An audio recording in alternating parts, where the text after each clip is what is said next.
Hi అందరికీ బాదుషాలు బయట కొనే పని లేకుండా ఇంట్లోనే ఈజీగా తయారు చేసుకోవచ్చు.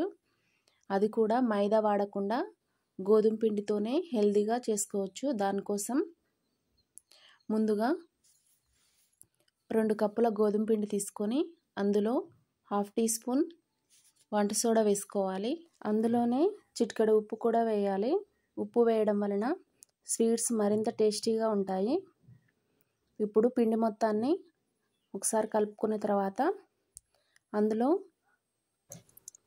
ఇప్పుడు బాగా వేడి చేసినటువంటి నెయ్యిని వేసి స్పూన్తో కలుపుకున్న తర్వాత చేయితో నెయ్యి మొత్తం పిండికి పట్టే విధంగా కలుపుకోవాలి. ఈ పిండి అనేది మనకు ముద్దలా ఫామ్ అవ్వాలి. ఇలా అయితే మనకు పిండి పర్ఫెక్ట్గా వచ్చినట్లు. ఇప్పుడు ఈ పిండిలో కొద్దిగా వాటర్ వేస్తూ పిండిని వేళ్ళతో ప్రెస్ చేస్తూ కలపాలి. చపాతీ పిండిలాగా గట్టిగా కలపకూడదు.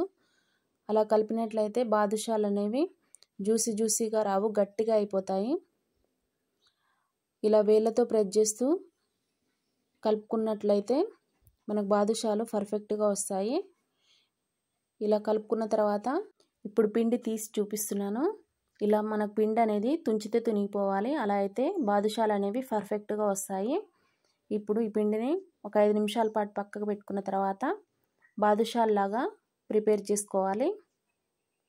ఇలా ప్రిపేర్ చేసుకొని ఒక ప్లేట్లో పెట్టుకున్న తర్వాత ఇప్పుడు పాకం కోసం స్టవ్ మీద గిన్నె పెట్టి 2 కప్పుల పంచదార 1 కప్పు వాటర్ వేసి పంచదార కరిగే వరకు కలుపుకోవాలి.